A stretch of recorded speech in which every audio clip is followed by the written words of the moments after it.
SSC 2024 পরীক্ষার ফল যাদের মনোভূত হয়নি অথবা মনে করা হচ্ছে যে আমি আরো বেশি নাম্বার পাবো, তাহলে আমরা আবেদন করতে পারবো।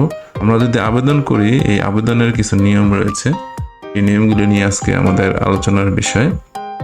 তাহলে শুরু করা যাক। তো আমাদের এই যে এসএমএস এর মাধ্যমে আবেদন করতে হবে, সেই আবেদনের জন্য অবশ্যই আমাদের একটি টেলিটক সিম লাগবে। টেলিটক সিমের মাধ্যমেই আমাদের মেসেজটি করতে হবে। তো আমরা যদি টেলিটক সিমের মাধ্যমে মেসেজটি করি, তখন আমাদের আরেকটি মেসেজ দেবে কনফার্মেশন করার জন্য। সেই কনফার্মেশন মেসেজে আমাদের টাকা কেটে নেবে।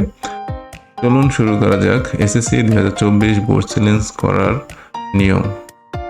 এখানে মাধ্যমিক ও উচ্চ মাধ্যমিক শিক্ষা বোর্ড ঢাকা, শুধু ঢাকাই না, সকল বোর্ডে এরকম একটি বিজ্ঞপ্তি দিয়ে দিয়েছে যে কিভাবে ফল পুনঃনিরীক্ষণের করা যায় বা কিভাবে পুনঃনিরীক্ষণ করব।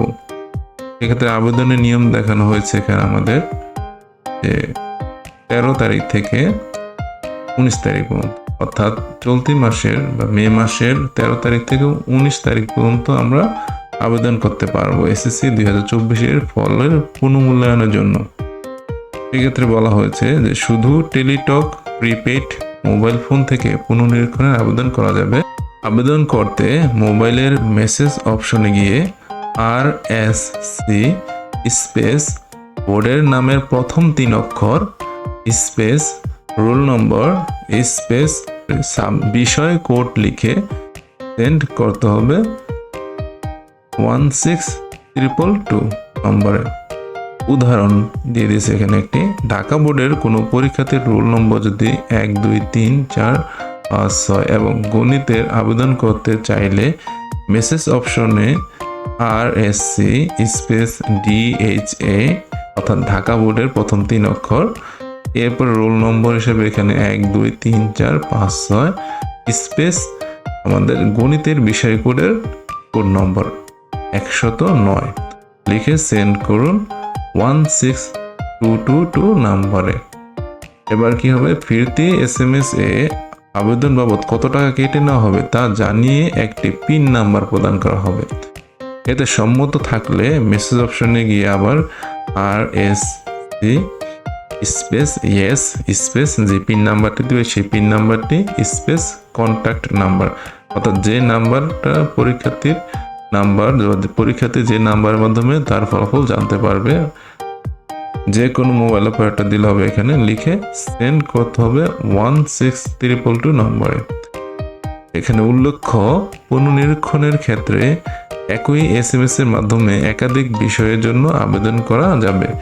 এক্ষেত্রে কমা দিয়ে বিষয় কোডগুলো আলাদা করে লিখতে হবে, যেমন বাংলা ও ইংরেজি দুটি বিষয়ের জন্য আপনার টেলিটক প্রিপেড মোবাইলের মেসেজ অপশনে গিয়ে RSC স্পেস DHA অর্থাৎ ঢাকা বোর্ডের প্রথম 3 অক্ষর স্পেস রোল নাম্বার স্পেস এরপরে বিষয় কোড। এখানে বাংলা বিষয় কোড প্রথম পত্র 101, দ্বিতীয় পত্র 102, ইংরেজি প্রথম পত্র 107 এবং দ্বিতীয় পত্র 108 লিখতে হবে। এক্ষেত্রে প্রতিটি পত্রের জন্য 150 টাকা হারে ফি প্রযোজ্য হবে। ইংরেজি প্রথম পত্রের জন্য 150 টাকা, ইংরেজি দ্বিতীয় পত্রের জন্য 150 টাকা করে কাটবে। অবশ্যই আমাদের মনে রাখতে হবে যে আমাদের টেলিটক সিমের মাধ্যমে এখানে আবেদন করতে হবে। যদি আমরা টেলিটক সিম ছাড়া অন্য সিম দিয়ে এসএমএস করি, তাহলে কিন্তু পুনঃনিরীক্ষণ হবে না।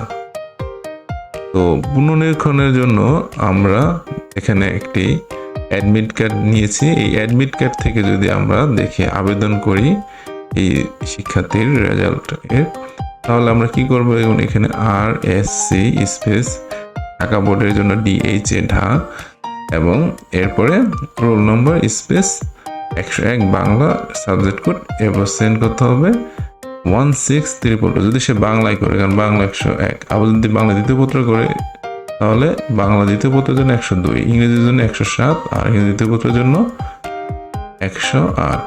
এভাবে যেই সাবজেক্ট চ্যালেঞ্জ করতে চায় অথবা যেই সাবজেক্টে মনে করে যে মার্ক বাড়বে, এই সাবজেক্ট কোডটা লিখে সেন্ড করতে হবে 16322।